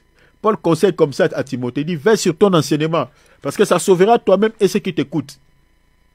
Donc c'est-à-dire, les serviteurs qui prêchent mal la parole de Dieu là, sont comme des pharisiens. Donc ils ferment aux hommes la porte du ciel et même aussi n'entreront pas. Est-ce que vous voyez cela? Alors, donc nous avions dit qu'un ministre ignorant et mal affermi, c'est au fait, c'était parmi les deuxièmes raisons ou la deuxième cause qui peut faire qu'un serviteur de Dieu authentique s'écarte aussi du droit chemin. Il prêche mal la parole de Dieu. C'est faute de l'ignorance et le manque d'affermissement. Alors, troisième cause, la tromperie et le manque de discernement. Le texte principal que nous avions exploité par rapport à cela, c'était Hébreux chapitre 5, versets 12 à 14. Hein? Si vous lisez là-bas, on nous parlait, c'est-à-dire, l'apôtre Paul nous parle, parce que le discernement dont nous parlons ici, c'est au fait, c'est l'expérience, la connaissance de la parole de Dieu. Ouais, qui donne la capacité à tout ministre de Dieu de pouvoir discerner, hein, faire la distinction entre les fausses doctrines et la saine doctrine. Ouais, parce que quand on n'a pas de discernement, on se laisse tromper, on s'écarte du droit chemin. C'est pour cela que tout ministre de Dieu est censé de pouvoir avoir la capacité de pouvoir distinguer les fausses doctrines et la saine doctrine. Et cette capacité émane de la connaissance exacte de la parole de Dieu. Alors, la tromperie et le manque de discernement peut aussi entraîner un ministre de Dieu dans l'égarement. Quatrième cause qui peut faire qu'un ministre de Dieu se laisse entraîner dans l'égarement, la désobéissance face à la parole de Dieu. Le texte principal que nous avions exploité par rapport à cela est Colossiens chapitre 2 verset 8, Matthieu 15, 3 et puis Marc 7, 8. Colossiens 2, 8, Matthieu 15, 3, Marc 7, 8. Ça, c'était des passages principaux que nous avions exploités par rapport à cette troisième cause. La désobéissance face à la parole de Dieu. Là, on avait expliqué aussi beaucoup de choses. Il y a bien des serviteurs de Dieu qui annulent de manière délibérée la parole de Dieu au profit de quoi? Au profit de leur tradition. Parmi les traditions, on avait expliqué beaucoup de choses. Il y a les liturgies, des dogmes, voilà, qui dirigent certains assemblées. Donc tu peux désobéir à la parole de Dieu, on ne te chassera pas de leurs assemblées. Mais si tu touches leurs dogmes, tu touches leur liturgie, on peut t'excommunier de l'église. Et j'avais expliqué ici, parmi les dogmes, parmi les liturgies, nous en avons plein dans certaines assemblées. C'est-à-dire, dans leur prédication, au fait, c'est comme un rond-point. Ils tournent toujours tout autour de ces carrefours. Ils peuvent prêcher même sur la prophétie. Ils sont toujours censés de pouvoir revenir un tout petit peu là. Comme la doctrine de Trinité. Toutes les églises où vous trouverez cette doctrine, bien aimé, vous allez voir dans leur prédication, il y a toujours mention de cette doctrine. Même s'ils ne prêchent pas sur la Trinité, il y a toujours ça. La doctrine de Trinité, c'est un dogme. C'est un dogme. C'est une doctrine qui ne se justifie pas à la doctrine des apôtres. Il n'y en a pas. Le mot même Trinité, nulle part dans la Bible. Demandez cela à tous les pasteurs qui prêchent cet évangile. Montrez-nous dans la Bible comme ça la doctrine des... Il n'y en a pas. Mot Trinité, il n'y en a pas. Donc c'est une doctrine montée de toutes pièces par les soi-disant serviteurs de Dieu. Et c'est une doctrine qui tire son origine depuis la nuit des temps. Ce n'est pas aujourd'hui, hein. Depuis la nuit des temps. Depuis la nuit des temps. Donc même si on prêche comment, les assemblées où vous trouverez cette doctrine, ils ne vont pas enlever ça parce que toi tu prêches comme moi je prêche là. Non. Même si tu as un appel authentique, si tu veux travailler avec les églises où vous trouverez cette doctrine, il faut la respecter. Si tu ne respectes pas cette doctrine, on te fout dehors. C'est un dogme. Donc tu peux désobéir à la parole de Dieu, tu touches quoi? Mais là, ne touche pas. Des dogmes. Alors, il y a bien des églises, bien des serviteurs de Dieu qui annulent délibérément la parole de Dieu à cause de ces dogmes, à cause de ces traditions, des liturgies, certaines confessions de foi que vous trouverez dans certaines assemblées, qui n'ont rien à voir avec la parole de Dieu. Voilà, donc, je travaille dans des églises comme ça. Dans la Bible, il n'y a pas des écritures, il n'y a pas des appuis. Donc, la désobéissance face à la parole de Dieu fait aussi partir que c'est aussi l'une des causes qui fait qu'un ministre authentique de Dieu s'écarte du doigt ses mains. Dans des églises communautaires où vous trouverez pas mal de dogmes et de liturgies, il y a des ministres authentiques qui ont des appels authentiques de Dieu. Mais ces ministres-là sont devenus des faux prophètes à cause de quoi? À cause de ces dogmes. Il y a d'autres qui sont conscients, comme moi je suis sorti dans une église communautaire, où il y a aussi des dogmes. Il y a des dogmes. Mon père dans la foi, il est dans ça un peu. Mon père dans la foi. Mais moi je suis sorti de cela. Je suis sorti, je ne veux plus. Et je ne veux plus. Parce que j'ai trouvé la vérité. Parce que je regarde certaines choses, dans la Bible il n'y en a pas. Il n'y en a pas. Mais j'ai dit, comment on peut nous avaler des pilules donc comme ça, des choses qui n'ont rien à voir avec la sainte doctrine. Mais avant, je croyais à cela. Hein. Je croyais à cela. Avant, je croyais à cela. Mais après avoir, le Seigneur m'a fait grâce, j'ai trouvé la vérité. Je dis, non, non, non. Moi, je ne peux plus respecter ça. Donc, c'est ça. Donc, restons dans la parole. Donc, c'est ça ce qui est bien. Il y a bien des ministres authentiques qui sont dans des églises dites communautaires, des ministres authentiques, mais sont devenus des faux prophètes parce qu'ils n'ont pas le choix, parce qu'il y a d'autres qui sont payés dans leur communauté. Donc, il sait que si je touche ces dogmes-là, donc on va me foutre dehors et puis je serai dans la galère. Donc, c'est compliqué. Donc, ils n'ont pas le choix. Alors, ils sont devenus des faux prophètes à cause de cela. Cinquième raison, l'oppression de la part des hommes.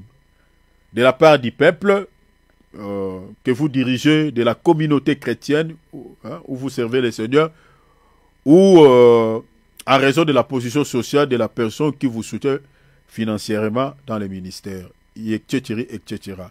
Plusieurs causes, l'oppression de la part des hommes, c'est-à-dire, j'ai énuméré plusieurs éléments ici qui peuvent faire qu'un serviteur de Dieu sous l'oppression peut aussi devenir un faux prophète. Le texte principal qu'on avait évoqué par rapport à cela, c'était 1 Roi chapitre 22. On a vu là-bas Michée, un prophète authentique, s'est comporté comme un faux prophète sous l'oppression du messager et du roi, sous l'oppression du peuple. On avait vu aussi dans Exode chapitre 32, Aaron aussi, sous l'oppression du peuple, il a conduit le peuple dans l'égarement parce que le peuple l'avait oppressé. Donc Aaron est devenu un faux prophète à cause de quoi? À cause de l'oppression. Le peuple l'a oppressé pour mettre un autre Dieu à la place de Yahweh. On avait expliqué aussi beaucoup de choses ici. Et aujourd'hui, parce que les peuples veulent un message, parce que vous savez que dans certaines églises, il y a des serviteurs de Dieu qui commencent à prêcher comme les autres ministres de Dieu. Hein? C'est ça ce que l'apôtre Paul dit par la démagogie. Hein? Les gens ne veulent plus entendre de messages authentiques. Je suis dans, je crois, dans 2 Timothée chapitre 2. Hein, vous lisez à partir du verset 1er jusqu'au verset 4, où la Bible dit que les gens auront la démangeaison d'entendre quoi? D'entendre des messages qui leur caressent au sens du poil. Et ils se donneront une foule de docteurs qui vont prêcher selon leurs propres désirs. Vous voyez? Parce qu'aujourd'hui, si vous prêchez par exemple sur les mariages, vous prêchez sur les social, vous prêchez sur les richesses de ce monde, vous prêchez sur le matériel, vous aurez beaucoup de vies. Donc, si vous êtes en train de prêcher un message qui ne touche que sur la chair, vous aurez vraiment beaucoup de vies, vous aurez, l'église sera remplie. Vous voyez? Aujourd'hui, il y a beaucoup de ministres de Dieu qui prêchent comme ça. Parce qu'il sait que s'il prêche un message qui ne cible que l'âme, les gens ne viendront pas dans son église, ou s'il est sur Internet, il ne sera pas suivi. Voilà pourquoi vous voyez, beaucoup de pasteurs se sont spécialisés sur des messages qui ne touchent que la chair. Vous voyez, mariage matin, midi, soir, les richesses matin, midi, soir, l'argent matin, midi, soir, 4 clés du succès, 4 clés de bonheur, ah, j'ai dit à quelqu'un, tout ça, ils sont dans ça. Veillez à ce que je suis en train de vous dire. Vous voyez, quand vous êtes en train d'écouter les messages, veillez. Oui, on peut prêcher sur la doctrine, parler sur des choses matérielles, mais Jésus n'était pas mort pour que nous ayons une vie agréable quant à la chair sur la terre. Non, ce n'était pas ça. Ça peut choquer les gens, mais c'est ça la vérité. Jésus a donné sa vie à la croix de Golgotha pour que nous ayons la vie éternelle, point barre. Mais cela ne dit pas que le Seigneur ne peut pas régler aussi quelques soucis que nous avons quant à la chair, non. Ou on ne peut pas demander à Dieu un mariage ou un travail, non. Mais l'objectif principal pour lequel Jésus a donné sa vie à la croix de Golgotha pour que nous ayons la vie éternelle, point barre. C'est ça Jean 3,16. Alors les serviteurs de Dieu qui oublient ça, ce sont des faux prophètes. C'est-à-dire, un serviteur de Dieu qui prêche un message qui ne cible pas l'âme, qui ne communique pas la vie dans l'âme, c'est un faux prophète. Parce que Jésus était mort pour que nous ayons, pour les salut de nos âmes, en fait. Ouais. Ce n'est pas pour que nous soyons des riches. D'ailleurs, les plus riches de ce monde, ce n'est pas des enfants de Dieu, ce sont des païens. Si vous voulez avoir les mariages, si vous voulez avoir de l'argent, vous voulez avoir les travaux, si vous entrez seulement dans les principes de ce monde, vous allez obtenir toutes ces choses-là. J'ai toujours dit aux enfants de Dieu, les païens se marient comment? Les païens travaillent comment? Il y a des principes que Dieu a mis. Les païens entrent dans ces principes. Et puis voilà, ils sont bénis. Ils reçoivent tout ce qui est matériel. Vous voyez? Prenons par exemple la loi des semailles et de la récolte. Ne concerne pas seulement les chrétiens. Ça, c'est un principe divin que Dieu a mis en place. La loi du semail et de la récolte. C'est-à-dire, quand on sème, on récolte. Vous voyez? Donc, si un chrétien sème, il va récolter. Pareil aussi avec un païen. S'il sème, il va récolter. C'est le principe que Dieu a mis. Donc, Dieu n'a pas besoin de pouvoir te donner quelque chose que tu n'as pas sémé. C'est-à-dire, si tu travailles, tu auras du pain. La Bible dit, celui qui ne travaille pas n'aura pas à manger. C'est un principe, c'est une loi. Que tu sois chrétien, que tu sois païen, si tu respectes ces principes, tu auras à manger. Donc, il faut aller chercher du travail. Si tu trouves un travail, tu auras du pain, tu auras de quoi manger. Maintenant, si tu es enfant de Dieu, tu ne respectes pas ces principes, tu n'auras pas à manger. Est-ce que vous voyez cela? Donc, il y a des principes que Dieu a mis déjà en place. Si vous entrez dans ces principes, vous obtiendrez tout ce qui est matériel, tout ce qui est physique. Mais en termes du salut, le Seigneur dit quoi? C'est par l'enseignement. Vous voyez? La Bible dit, cherchez premièrement le royaume et la justice. Les saluts, on les cherche. Parce qu'il y a plusieurs églises qui sont dirigées par des faux prophètes. Donc si vous ne cherchez pas une vraie église, vous ne trouverez pas les saluts. Je suis dans Matthieu chapitre 3, chapitre 6, verset 33. Cherchez premièrement le royaume et la justice. Vous voyez, les salis, on les cherche. Donc, un serviteur de Dieu qui sait la raison, qui connaît la raison pour laquelle Jésus était mort à la croix, dans son enseignement, doit cibler l'âme, ne peut pas cibler la chair. Alors, ça c'était l'oppression de la part des hommes. On a vu comment Michée s'est écarté du droit chemin sous l'oppression des hommes. Sixième facteur, les alliances ou les connexions avec ceux qui sont élevés. Le texte principal qu'on avait exploité par rapport à ces sixième facteur, ou sixième raison, pardon, c'était 1 Roi chapitre 11, verset 2 à 6. Là, on a vu le roi Salomon qui avait conclu l'alliance avec des femmes étrangères. Et la Bible dit quoi? Ces femmes-là détournèrent son cœur du Dieu véritable vers des idoles, vers des dieux étrangers. Vous voyez, les alliances. Or, on avait expliqué le mariage de Salomon avec ses femmes.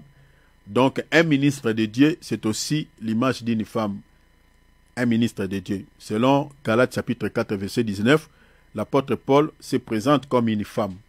Il dit à Timothée, je prouve pour vous le douleur de l'enfantement comme une femme jusqu'à ce que Christ soit formé en vous. Vous voyez cela? Donc un ministre de Dieu sur le plan spirituel, c'est aussi une femme parce qu'il donne naissance sur le plan spirituel. Voilà pourquoi vous trouverez dans la Bible plusieurs passages où les apôtres appelaient des fois les disciples leurs enfants. Vous voyez, leurs enfants quant à la foi. Voilà. Alors, par rapport à cela, un ministre en tant qu'une femme, quand on voit le roi Salomon conclure les alliances avec d'autres femmes, et ces femmes-là l'ont poussé dans l'égarement, dans l'idolâtrie, donc c'est aussi l'image d'un ministre de Dieu en tant qu'une femme, vous comprenez, qui va conclure les alliances, vous voyez, avec des femmes étrangères que j'explique, par exemple, des fausses religions ou des faux prophètes. Vous voyez, c'est pour cela que j'ai parlé que la sixième raison qui fait qu'un serviteur de Dieu s'écarte du droit chemin, c'est les alliances et des connexions. Vous savez, aujourd'hui, il y a bien des serviteurs de Dieu qui se sont écartés du droit chemin à cause de cela. Les alliances, les connexions, vous voyez, avec des pasteurs renommés. Et beaucoup de pasteurs renommés, des pasteurs qui sont reconnus dans ce monde comme des big shops, hein, donc des archibishops, des big prophètes. La majorité sont des faux prophètes. La majorité. Bien qu'il y a quelques exceptions, mais la majorité sont des faux prophètes. Regardez même un des faux prophètes qui est reconnu aux États-Unis d'Amérique, je tais son nom. Il est parmi les grands, entre guillemets, les grands serviteurs de Dieu de ce monde. Il est compté parmi les grands serviteurs de Dieu. Mais, dans l'affaire de P. Diddy, hein, P. Diddy, là, cet assassin, ce criminel-là, le pasteur là est cité dans la justice. Et il y a des images où on voit le pasteur là avec ce rappeur américain qui est condamné à la justice américaine. Vous voyez. Et ce faux prophète là, il est dans la consécration d'un serviteur de Dieu où j'avais trouvé l'image sur la toile. Et j'avais vu dans cette photo là quelques serviteurs de Dieu que je connais qui sont en alliance avec lui. Je peux vous citer même leurs noms ici. Il y a d'autres qui sont ici en France, il y a d'autres qui sont en Afrique. Beaucoup de serviteurs de Dieu. Vous voyez, donc les alliances et les connexions avec les soi-disant ministres de Dieu renommés, serviteurs renommés, fait que certains serviteurs authentiques s'écartent du droit chemin. Combien de serviteurs de Dieu qui prêchaient des messages authentiques, qui prêchaient des messages vrais, des messages véritables, mais qui se sont écartés du droit chemin à cause des faux ministres de Dieu. Nous en avons, je connais personnellement pas mal de serviteurs de Dieu qui se sont écartés comme ça à cause des connexions. Surtout les jeunes serviteurs qui veulent être reconnus, qui veulent entrer dans des structures qui sont mises en place par ces faux prophètes. Ils s'écartent, totalement ils s'écartent. Comme le prophète Placide. Comment il s'était retrouvé dans la Kabbale? C'est à cause de cela. Ouais. La connexion avec un serviteur de Dieu qui est au Congo, que je connais chez nous, qui est dans la Kabbale. Lui, il est dans les trucs de Melchisedec. Je crois que le prophète Placide va vous expliquer beaucoup de choses par rapport à ça. Donc, il a amené beaucoup de gens dans la Kabbale. Beaucoup. Il est considéré comme un serviteur authentique. Mais le prophète Placide, quand il est entré, et puis Dieu l'a fait grâce, il est sorti. Hein. Mais là-dedans, lui, avant, il connaissait ce serviteur de Dieu là comme étant ministre authentique. Jusqu'à présent, il a une grande église au Congo. Il continue. Mais c'est un faux prophète, c'est un kabbaliste, un magicien. Et il égare beaucoup les alliances. Les jeunes serviteurs qui veulent des connexions. Ouais. Ils veulent prendre des photos avec des pasteurs renommés pour être reconnus. C'est bon, voilà. Il est aussi devenu un grand serviteur de Dieu. Tu ne veux pas être grand selon Dieu, mais tu veux être grand selon le monde. Jean-Baptiste, il n'avait pas besoin de pouvoir s'allier aux pharisiens et aux scribes pour qu'il soit grand. Il a laissé ces gens-là dans leur synagogue. Lui, il est allé dans le désert. Donc, il était hors norme. Les pharisiens et les scribes, ils étaient en défi de bâtir des synagogues, comme on voit aujourd'hui. Tout l'argent qui entre dans nos assemblées, on veut encore bâtir des assemblées locales. Ah, nous voulons encore créer encore une assemblée là-bas, créer une assemblée là-bas. Ça devient comme du business. Parce qu'on aura beaucoup de dîmes, on aura beaucoup des offrandes. Je parle ici de la mauvaise motivation qui anime certains serviteurs de Dieu d'ouvrir plusieurs assemblées ça et là. Il est vrai que cette bonne nouvelle sera propagée à travers le monde, mais la motivation doit être pure. Mais aujourd'hui, la motivation n'est pas pure. On abandonne les veuves, les orphelins, on ne soutient pas les gens qui sont dans la détresse. Tout l'argent qui entre, non, nous voulons acheter une parcelle là-bas, nous voulons acheter... C'est ça, la motivation est que c'est autre chose. C'est-à-dire avoir beaucoup des assemblées locales et on va récolter beaucoup des offrandes, beaucoup de dîmes, beaucoup de dons. Ce n'est pas pour sauver des âmes. Déjà, quand on regarde l'enseignement qui est prêché dans certaines communautés, tous ces assemblées-là, ils sont en train d'ouvrir ça et là. Toutes ces âmes-là qui fréquentent ces assemblées-là, leur sort final, c'est malheureux. C'est triste. Les connexions avec ceux qui sont renommés. Ça, c'est la 6e raison. Et la 7e raison, c'était l'hypocrisie. On avait expliqué beaucoup de choses par rapport à cela. L'hypocrisie, c'est aussi l'une des raisons qui peut faire qu'un ministre authentique s'écarte du droit chemin. Donc, ce récapitulatif, je le fais pour nous expliquer ce que nous sommes en train de partager ensemble. C'est-à-dire, nous avons un thème que nous avions intitulé « Le faux prophète et les fausses doctrines ».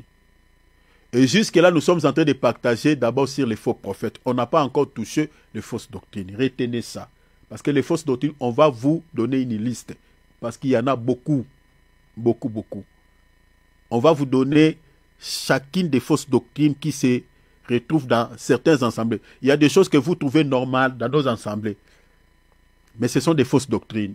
Dans la Bible comme ça, vous ne trouverez pas ça. Ce sont les hommes qui ont mis ça en place. On vous donnera une liste ici. Au-delà de cela, nous avions mis comme un sous-thème le mode opératoire et les signes qui caractérisent les faux prophètes. Et par rapport à cela, par rapport à notre sous-thème, nous avons mis en place au moins 11 facteurs que j'ai cités tout à l'heure là, 11 facteurs. Alors, nous avions déjà partagé sur le premier facteur, deuxième facteur, et là, nous sommes attelés au troisième facteur.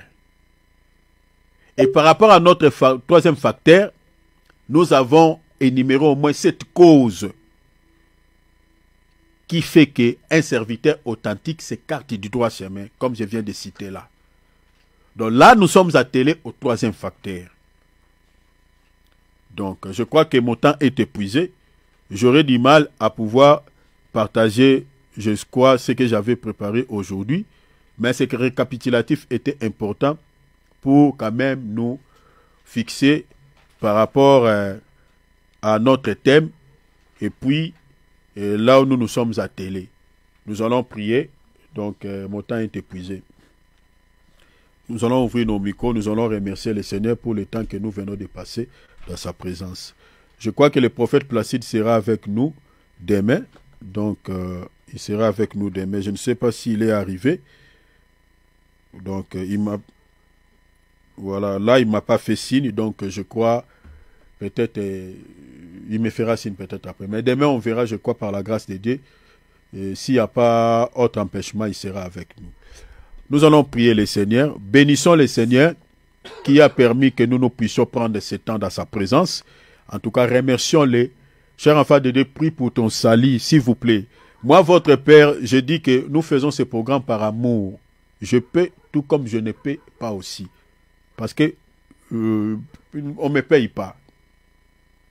Donc je le fais vraiment pour l'amour du Seigneur, pour que les âmes soient sauvées. Parce qu'on ne peut pas garder toutes ces vérités que nous avons. Donc nous sommes en train de les faire vraiment avec amour. Donc il faut que vous compreniez cela. J'ai toujours dit ici que tout ce qui ne se justifie pas dans la parole de Dieu ne croit pas à cela. Tout ce qu'on est en train de vous dire au nom de Jésus-Christ doit avoir des soubassements dans la parole de Dieu, dans la Bible que vous détenez. Quand vous ne vous explique pas, voilà, tu vois, ces mots veulent dire ça dans cette langue. Bien aimé, la Bible que nous avons, je l'ai dit, je ne cesserai de le dire. C'est une traduction. Quand on dit traduction Louis Ségon, c'est-à-dire c'était dans une autre langue. C'était en hébreu, en araméen, en grec. Maintenant, on a traduit cette Bible dans toutes les langues que nous connaissons. Français, anglais, lingala, ainsi de suite. Mais pourquoi maintenant, pour pouvoir interpréter la Bible, on doit encore recourir dans toutes ces langues? Ça, c'est une mauvaise interprétation.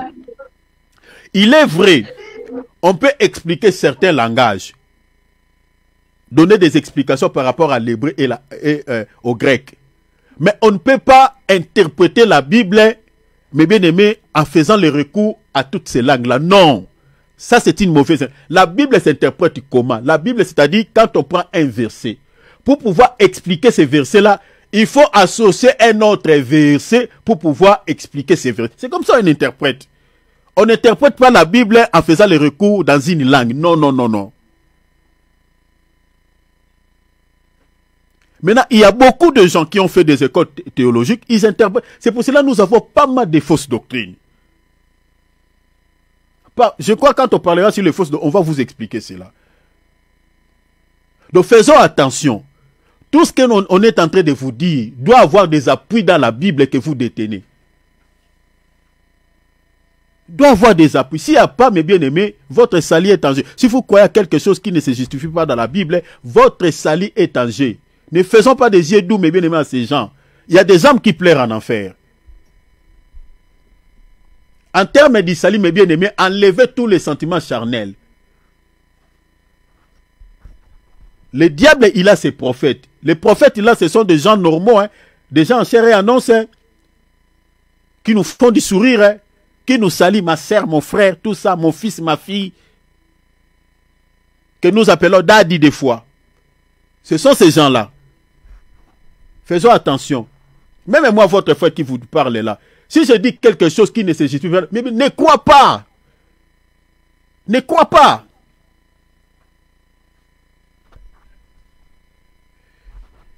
Et si je dis quelque chose qui ne se trouve pas dans la Bible, pose-moi la question. Mon frère, ce que tu as dit là, dans la Bible, est-ce qu'il y a une critique qui soutient cela? Voilà. Donc, c'est ça un peu, mes bien-aimés. Faisons attention. Jésus revient. Jésus revient. Le temps que nous sommes en train de passer là, nous n'avons qu'un seul objectif, les salis. Les salis. Parce que nous sommes fatigués de ce monde. Fatigués, fatigués. Avec tous ces désordres que nous avons, nous sommes fatigués. La méchanceté atteint le paroxysme, atteint un point culminant. On ne sait d'où aller. On vit dans l'insécurité totale, on vit dans la paix. Regarde ce qui se passe au Moyen-Orient. Et c'est compliqué, compliqué. On ne sait pas ce qui nous dirige, on ne sait pas. c'est compliqué. On utilise des armes lourdes, on est en train de bombarder les pays, il y a des innocents qui meurent, donc il y a tout ça, il y a ça ce qu'on vit dans le monde. Suivez les informations, ce qui se passe au Moyen-Orient. Au Congo, Kinshasa, mon pays, n'en parlons pas. Plus de 15 millions de morts. Plus de 15 millions. Et tout ça à cause de quoi? À cause des mauvais dirigeants que nous avons. C'est ça le monde auquel nous vivons. Alors nous souhaitons que le Seigneur vienne nous chercher. Le Seigneur, même aujourd'hui, là, moi j'attends. Jésus vient. Qu'il vienne. Nous sommes fatigués. On croyait que bon, si on trouve le travail, on trouve à manger, cela nous suffit. Mais rien, ce n'est pas ça. Il y a toujours tendance d'une troisième guerre mondiale. Vous entendez cette grande puissance et l'autre là. Il y a toujours des tendances. Il y a la guerre froide. Et vous savez que la deuxième guerre mondiale a commencé toujours comme ça. C'était une guerre froide. Et ben après quelques temps, ça devient... C'est ça ce que nous sommes en train de vivre. Nous sommes là. Parce qu'il y a d'autres qui ne suivent pas des informations. C'est pour cela, en tout cas, le Seigneur est tout proche à la porte. Cher enfant de Dieu, ne joue pas avec toi. Là, il faut prier chaque matin. Avant de faire quoi que ce soit, plie tes genoux, Seigneur, sauve ma vie. Prie pour ton salut. Parce que très bientôt, il y aura le gouvernement de l'Antichrist et le Seigneur ne tardera pas pour pouvoir enlever les vrais chrétiens. Alors, prie que tu sois compté parmi ces chrétiens-là. Prépare ton cœur. Enlève tous les sentiments charnels, enlève-toi, tout ça. Si quelqu'un te cherche les problèmes, laissez-lui avec ses problèmes. Dis, en tout cas, moi, je n'ai rien avec toi. Je te laisse. Laissez-le avec ses problèmes. Éloigne-toi du péché, éloigne-toi des distractions, éloigne-toi du mal. Sanctifie ton cœur. Parce que tel que nous sommes là, le monde est comme une grossesse qui atteint déjà 9 mois. Très bientôt, il y aura une naissance de l'Antichrist. Donc tous ces troubles que vous êtes en train d'attendre, là, à gauche, à droite, c'est ça Daniel 7. Pour, il y aura l'Antichrist qui va sortir. Parce que c'est lui qui viendra maintenant mettre du calme. C'est comme ça qu'il sera accueilli. Ah, il a résolu les problèmes du Moyen-Orient. Ah, il a résolu les problèmes de l'Ukraine et la Russie. Ah, il a résolu les problèmes qui étaient à Yémen. Ah, c'est comme ça qu'il sera accueilli. Et il mettra son gouvernement comme ça. Parce qu'il faut créer des désordres, créer les chaos. C'est ça ce qu'il crée. Parce que s'il n'y a pas les chaos, lui ne fera pas son apparition. Donc on est en train de créer les chaos. On est en train de raser tout ce qu'on a construit. Regardez aujourd'hui la Syrie. Tout est rasé, hein? Tout est rasé. Libye, n'en parlons pas. La RDC. Et là, maintenant, c'est Liban. Vous voyez? L'Ukraine, n'en parlons pas. On a tout rasé. Donc, on crée les chaos. Bien aimé, tel que nous sommes là, nous ne sommes pas épargnés. Faisons attention. Ça peut aussi atteindre nos pays là. Parce que ça progresse. Là, j'avais suivi Corée du Nord, il a envoyé ses militaires en Ukraine. Vous voyez cela? Donc, ça progresse. Corée du Nord est entrée. La Chine là-bas avec tout ça, ces pays-là. Donc, il y a toujours, mes bien-aimés, prions, prie, prie, prie. N'aie pas peur dans les cœurs, mais sanctifie-toi. Bientôt, l'Antichrist fera son apparition et l'Église partira en enlèvement. Ne te laisse pas dans la distraction. S'il vous plaît, je vous en supplie. Nous allons prier le Seigneur. Demande à Dieu qu'il t'aide.